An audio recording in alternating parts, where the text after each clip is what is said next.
Decir el nombre de Descartes es hablar de racionalidad, pero no hay ser humano que sea ajeno a las emociones. Y este caso no será menos. Lo cierto es que conocemos una historia en la que parece que el pensador francés fue cautivado por una pequeña niña. Descartes tuvo una hija de una relación esporádica con una criada. Se llamaba Francine. Reconoció a la pequeña, aunque la presentaba como su sobrina. La llevaba consigo y le dio una buena educación. Sin embargo, la desgracia pronto llamó a su puerta. La pequeña Francine murió solo a los 5 años.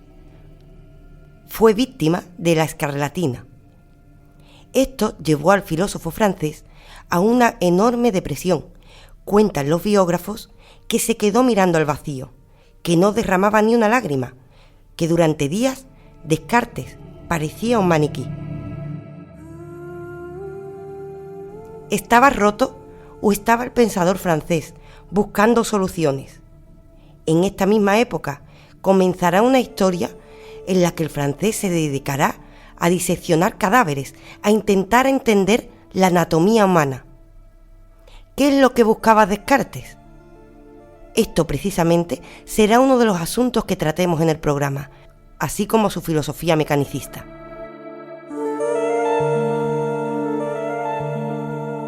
Vamos a descubrir los secretos de Descartes, escondidos a la sombra de Minerva.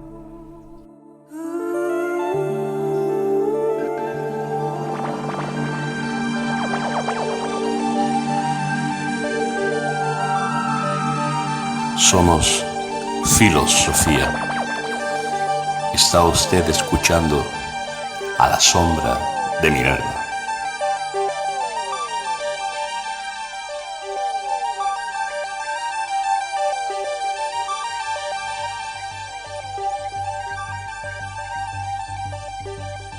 Hablando de Descartes, hablando de racionalidad, recordemos aquel cogito ergo sum de pienso luego soy, luego existo, según se quiera traducir, y recordaros también que le hicimos un programa al propio Descartes, hablando de sus ideas principales en cuanto a la filosofía. Ahora vamos a descubrir una de las facetas de Descartes que pasa más desapercibida, que es lo que tiene que ver con el mecanicismo, pero tengamos en cuenta que en la aplicación de lo que Descartes le ofreció a la medicina, por ejemplo, ya nos hablaba de una medicina iatromecánica que tiene que ver con la aplicación mecanicista del cuerpo. Esto podría ser fisiología mecanicista.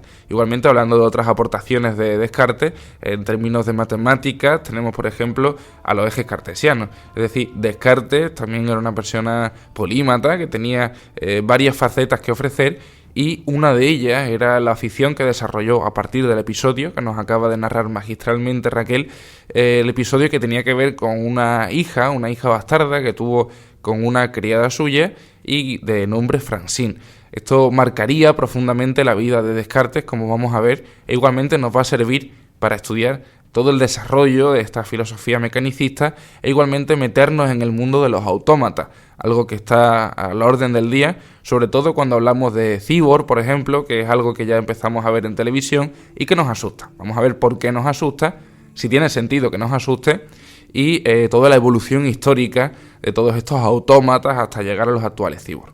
Hay gente que pensará que una figura como Descartes, tan antigua aparentemente, es ajena precisamente al tema del cyborg, pero ni mucho menos. Hay que decir que seguramente René Descartes es uno de los pensadores más actuales que hay en el fondo, en cuanto que las problemáticas que dejó abiertas aún están siendo tratadas en la actualidad en temas como la inteligencia artificial y muchos otros. Hay que decir, por supuesto, que Descartes no es solo el filósofo del pienso luego existo, sino que su filosofía también se aplicó a la física, como has dicho, a las matemáticas, estudió óptica. Hablamos de un auténtico genio que nos dejó una gran tarea por hacer, y una precisamente es la tarea de resolver cómo funciona la naturaleza y si puede ser reducida a la comparación con un reloj, que la naturaleza y nosotros mismos funcionemos como un mecanismo de relojería, que es a lo que se reduce el mecanicismo que trataremos durante el programa.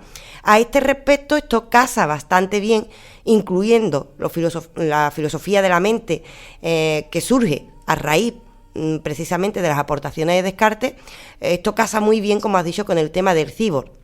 Lo cierto es que antes de llegar al cibor, tenemos que seguir hablando de esta pequeña Francini, cuál es la relación de esta hija con esta filosofía mecanicista. Y es que la relación no es poca, tengamos en cuenta que todo filósofo se inspira precisamente en su propia vida. El mismo Unamuno decía: ¿de quién voy a hablar sino de mí? Si soy la persona que más cerca tengo. No solo los filósofos existencialistas se fijaban en su propia experiencia vital, sino que incluso alguien tan aparentemente científico como Descartes también está influido por su experiencia vital. Y esta es uno de esos casos. Lo cierto es que la historia que vamos a contar anda entre la leyenda y la verdad. Los biógrafos sí reconocen que Descartes tuvo esta pequeña, que tenía un fuerte vínculo emocional con la misma, pero la leyenda empieza cuando muere precisamente la pequeña. Aquí empieza a haber varias versiones sobre qué ocurrió, pero todos están de acuerdo que en esa fecha precisamente empieza a estudiar Descartes la anatomía.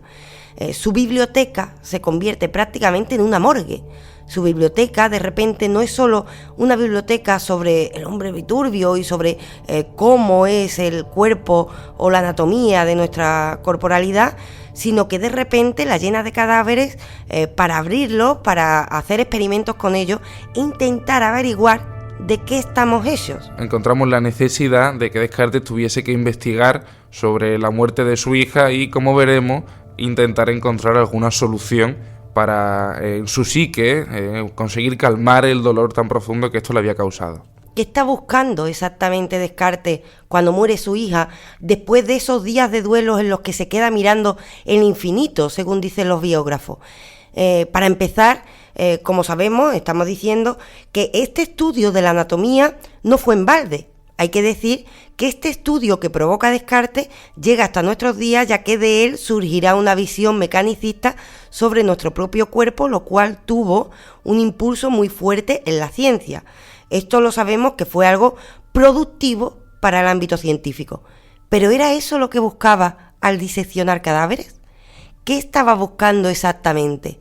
Ya que esto surge después de la muerte de su pequeña Francine. Este estudio que nos comenta Raquel de la anatomía lo va a realizar de un modo obsesivo, y la conclusión más importante a la que va a llegar, que va a ser la que nos ocupa en este programa, es que se da cuenta de que todo fenómeno natural, incluido el propio cuerpo, depende de la mecánica. Así se va a dar cuenta de que las matemáticas le pueden ayudar a desvelar la naturaleza. Esto también ayudará a estudiosos como por ejemplo a Newton en el desarrollo posterior de sus matemáticas, pero en Descartes va a tener una importancia crucial. Hablamos sobre todo de un ámbito psicológico, que va a ser el que va a intentar, como decíamos, parchear con esta mecánica. Todo el mundo aplaude descubrimientos como el de Newton, todo el mundo aplaude descubrimientos como el de Einstein, es decir, numerosos físicos que llegaron después a descubrir las leyes naturales. Pero esto se dio precisamente gracias a este hombre que, para empezar, nos habló de un método del que hablamos en un podcast anteriormente, un método que busca llegar a verdades absolutas, con sus fallas, por supuesto, pero que sí está provocando la matematización del conocimiento, es decir, utilizar las matemáticas para dar lugar a un conocimiento fiable. Y por otro lado, el ver la naturaleza de un modo mecánico permite que busquemos leyes dentro de ella y podamos entenderla. Solo el entender la naturaleza de una manera mecánica, que ya por supuesto había atisbos sobre esta idea, el enorme mérito de Descartes es que lo racionaliza y lo explica. Es decir, una cosa es que uno imagine que la naturaleza es mecánica y otra cosa es que lo racionalice y lo ponga en una obra como por ejemplo el Tratado de la Naturaleza Humana, en la que prácticamente explica parte por parte la corporalidad, equivocándose por supuesto en muchos puntos, pero en otros tantos mereció la pena en el sentido de que un enfoque así ayudó a los médicos de la época a afrontar numerosas enfermedades desde un punto de vista científico, por supuesto con sus fallas. Es decir, después aparece gente que dice, oye, Descartes se equivocó aquí, allí. Sí, por supuesto, pero nos dio un enfoque que nos sirvió durante mucho tiempo, aunque hoy en día pueda ser corregido. No obstante, a pesar de este maravilloso mérito y de esta maravillosa herencia, ¿era eso lo que buscaba Descartes al diseccionar cadáveres?